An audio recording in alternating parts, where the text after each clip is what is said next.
You're floating in the middle of the open ocean when suddenly, the largest creature ever to exist on this planet drifts by you, bigger than a megalodon. Bigger than any dinosaur that ever touched this earth. This is a blue whale.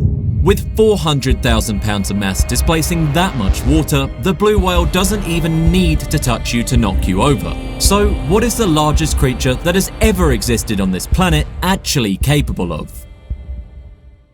Well, to understand what this animal can actually do with this much mass, you first have to understand how big it actually is. Blue whales can be up to 200 tons and 100 feet long. The second biggest animal in the world, the fin whale, weighs about half of that. Don't get me wrong, half the weight of a blue whale is still gigantic, but blue whales are genuinely on another level of massive compared to literally anything else that exists on this planet. All whales though, including blue whales, are mammals. They breathe air just like us, so if you put one on land, it would actually be able to breathe just fine. Except for the fact that its sheer weight would crush and kill it completely in under 10 minutes. See, living on land comes with a massive problem: gravity. Every single step you take, your skeleton is actively fighting gravity just to hold your structure up. For a human, or even an elephant, bone and muscle are strong enough to handle that downward pull. But when you weigh 400,000 pounds, you can see how this is an issue. The material that bone is made out of, which is bone, physically cannot support an animal like a blue whale. Unless, of course, it doesn't have to support it. The ocean is essentially a giant zero-gravity simulator. Because water is dense, it provides buoyancy, and this upward force pushes against the whale, completely counteracting the downward pull of gravity. So essentially, their limiter is broken. You can get huge. But just because physics allows you to grow 100 feet long doesn't mean this is remotely practical. There is a reason why only one animal in the world has ever been able to even come close to reaching this size. If you weigh 400,000 pounds, you have a massive and immediate problem. You have to feed 400,000 pounds. Normal predators survive by hunting. A lion spots a zebra, sprints after it, takes it down, and eats it. A great white shark spots a seal, chases it, and bites it.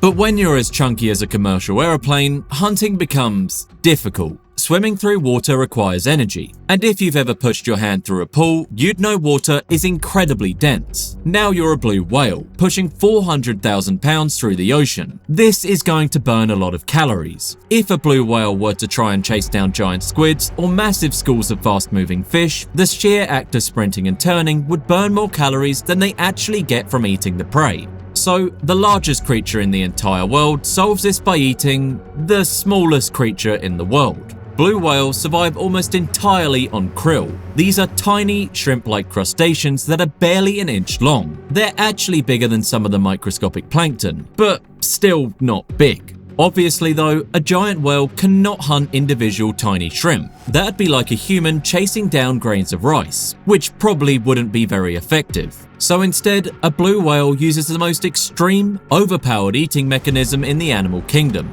lunge feeding. When a blue whale finds a massive swarm of krill, it won't bite it, but instead accelerates its giant blubbery body towards that swarm, opens its mouth to an impossibly wide near 90-degree angle, and does something absolutely terrifying. The entire bottom half of the whale's jaw and throat is lined with deep folds of skin called ventral pleats. When the water hits the inside of their mouth, these pleats expand outward. A lot. In a matter of seconds, the whale's throat balloons out to consume a volume of water equal to its own body weight. We are talking about gulping down 20,000 gallons of water and millions of krill in a single mouthful. This amount of water weighs nearly as much as the whale itself. The ocean bends to the whale. Once the mouth closes, the whale uses that 60,000-pound elephant-sized tongue to push all that water back out through its baleen plates. These plates act like a giant filter. The water gets pushed out into the ocean, so it's not actually drinking a million gallons of water a day, and the millions of tiny krill get trapped inside.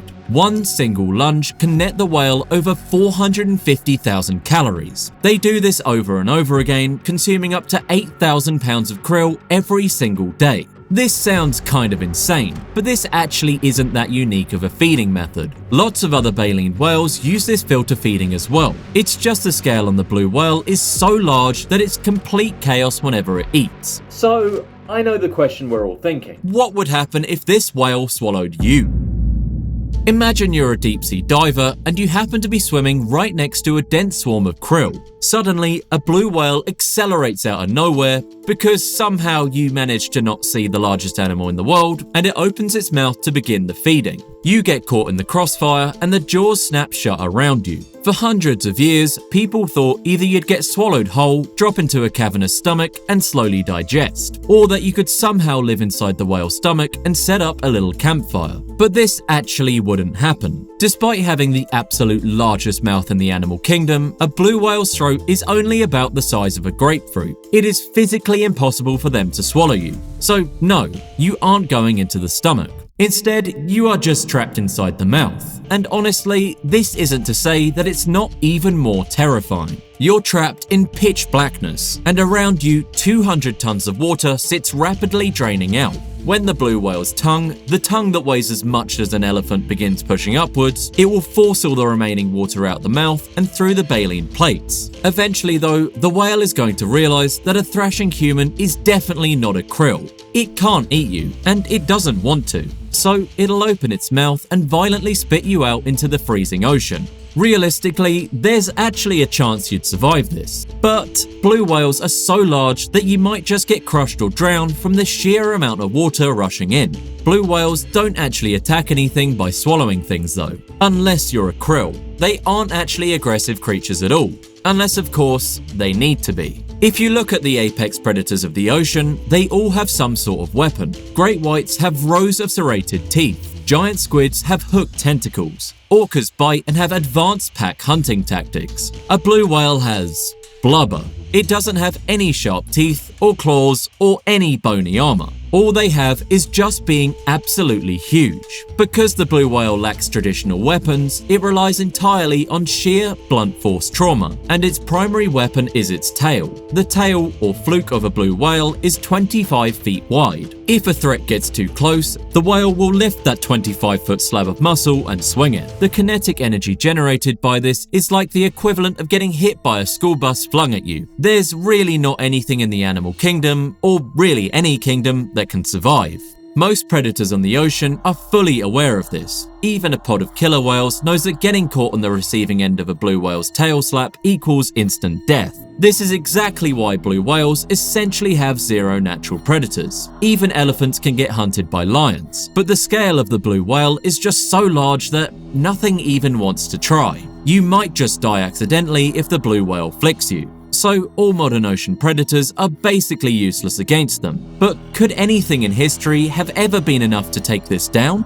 Let's put the blue whale up against the biggest shark ever, the megalodon. Megalodons average around 50 feet long, and their entire evolutionary purpose was to hunt down and kill giant whales. They had jaws wide enough to swallow a car, and teeth the size of your hand. Logically, the megalodon should be specifically designed to win this fight, right?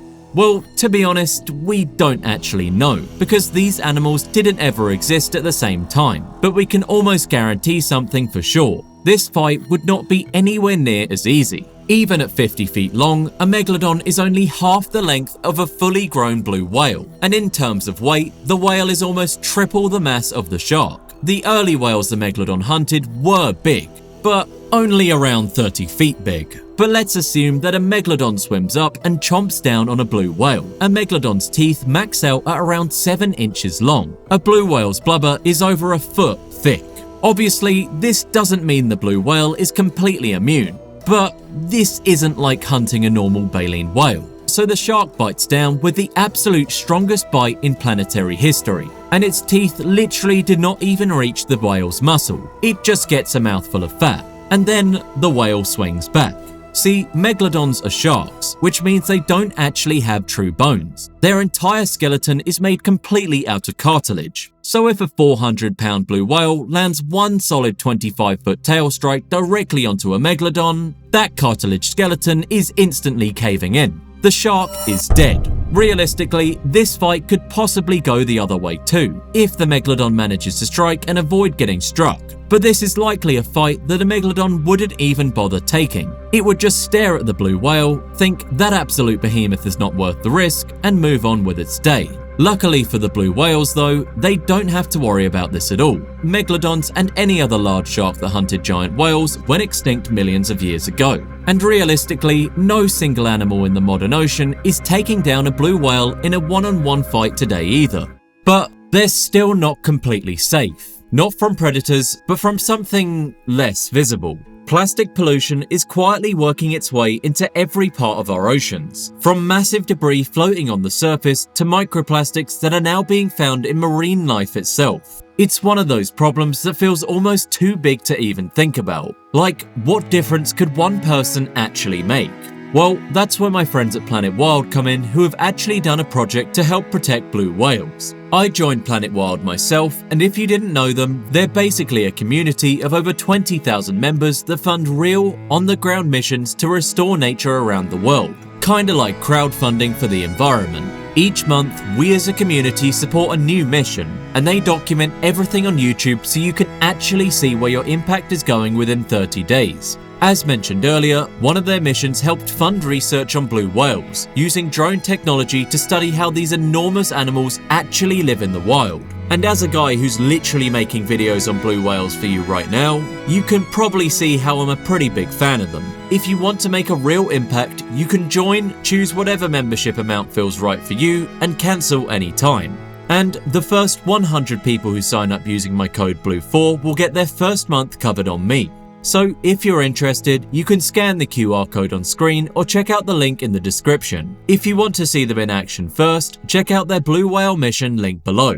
Today, the only real threat to a blue whale would be the killer whale, and even then, it's not really a threat in the normal sense. Killer whales don't rely on raw size or bite force to take down massive prey. They rely on being hyper-intelligent, highly coordinated, and completely relentless. They hunt in packs, communicating, strategizing, and exhausting their targets. And yes, they do attempt to hunt the blue whales. Just the babies. When a pod spots a blue whale, they just start jumping it. They will bite at the blue whale's fins, try to cover its blowhole to drown it, and rip off chunks of blubber to slowly bleed it out. Against almost any other whale on Earth, this works flawlessly. But the blue whale has a completely different response. When it realizes it's being hunted, it doesn't turn around to fight. It just starts swimming. It powers forward, dragging the orcas straight along with it. The orcas will literally latch onto the whale's fins to try and weigh the behemoth down. But the blue whale just completely ignores them. It keeps swimming, pulling the weight of several killer whales through the ocean at high speed, and it will continue doing this for as long as it needs to, just relentlessly pushing forward until the orcas use their extremely high intelligence to calculate, dude, we can't kill this thing. So they give up and swim away.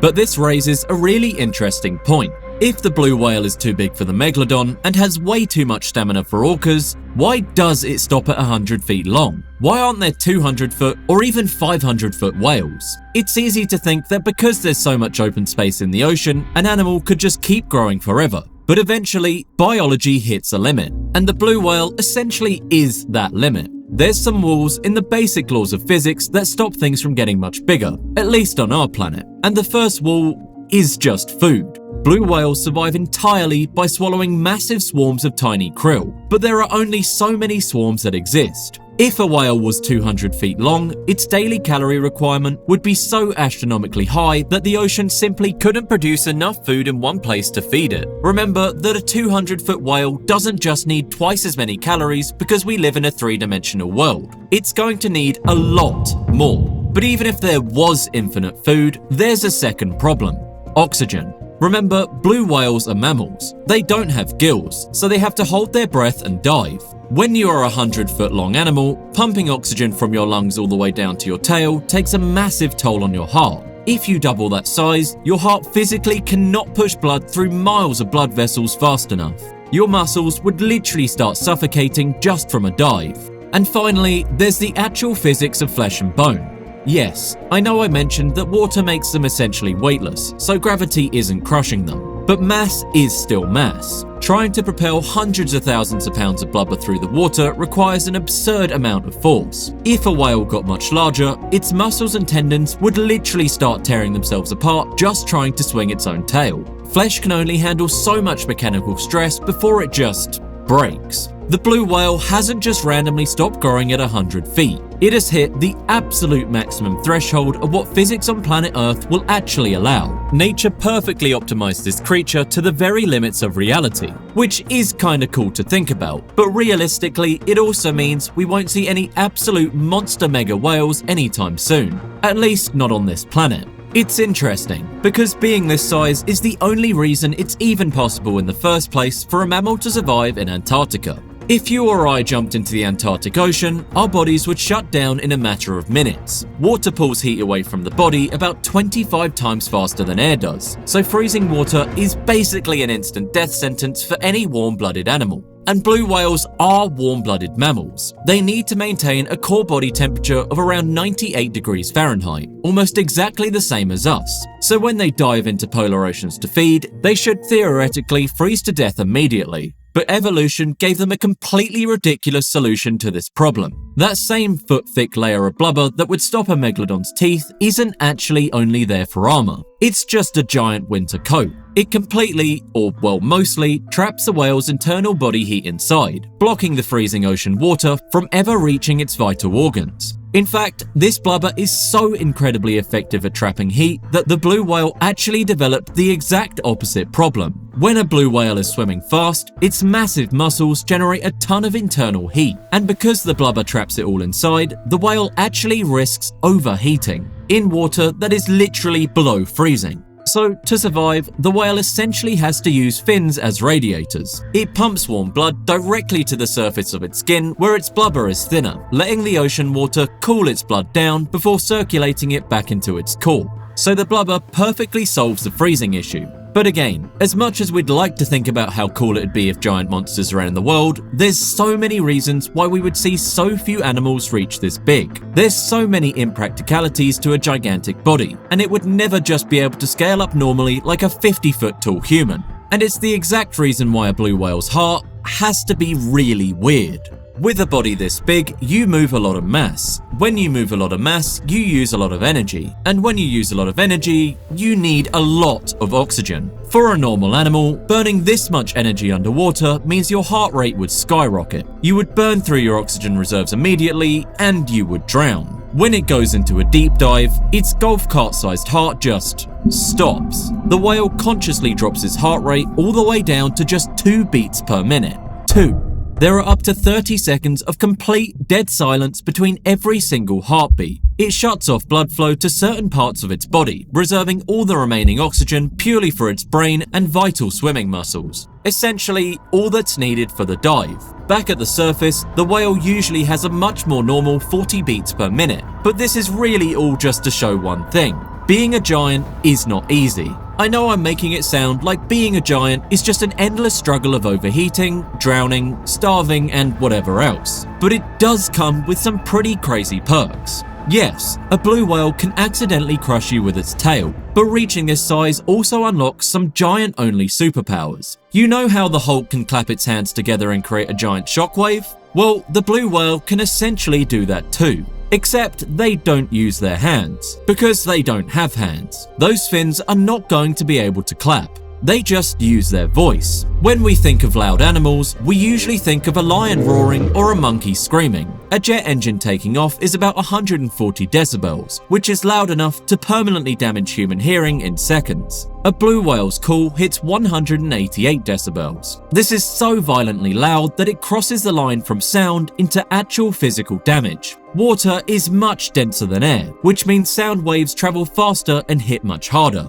If you were swimming directly next to a blue whale when it decided to let out a maximum volume call, the sheer physical force of the sound waves vibrating is enough to physically damage you. Your eardrums could rupture, and while you probably wouldn't instantly die, you could get so disorientated that you could drown.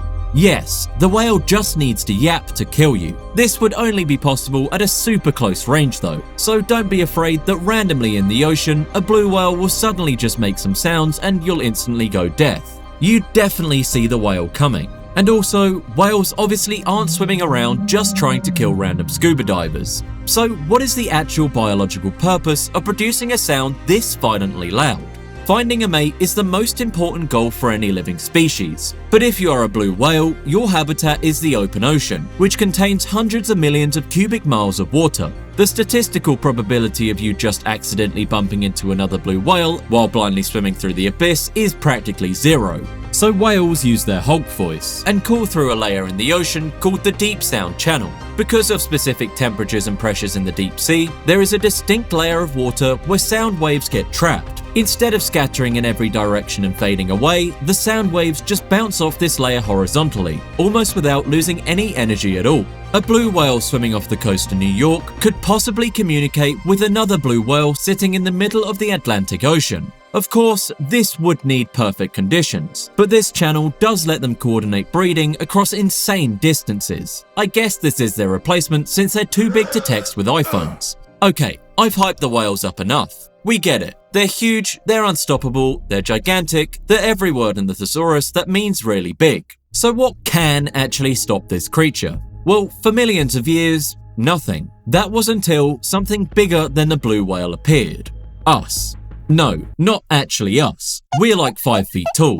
The things we build. Ship strikes are currently one of the leading causes of death for blue whales. When a blue whale is swimming near the surface and a modern steel cargo is coming right at it, the whale's sheer physical momentum means it cannot turn fast enough to dodge it. Remember that even though blue whales are big, modern cargo ships can be over 200,000 tons. Not pounds, tons. This is a completely different scale. Metal doesn't need to follow biological gigantism rules. And remember that global underwater Wi-Fi network they use to find mates? Cargo ships and industrial ocean drilling produce massive amounts of low-frequency noise pollution. These human-made noises operate on the exact same acoustic frequencies that the whales use to speak to each other. We are essentially jamming their signals. A whale can scream at the top of its lungs into the void, trying to find a mate to reproduce, but because of the engines of global shipping fleets, no one can hear them. A blue whale could tail whip a megalodon and kill it. It could be so big that it could block a horde of orcas. But you can't really beat steel propellers and human industrialization.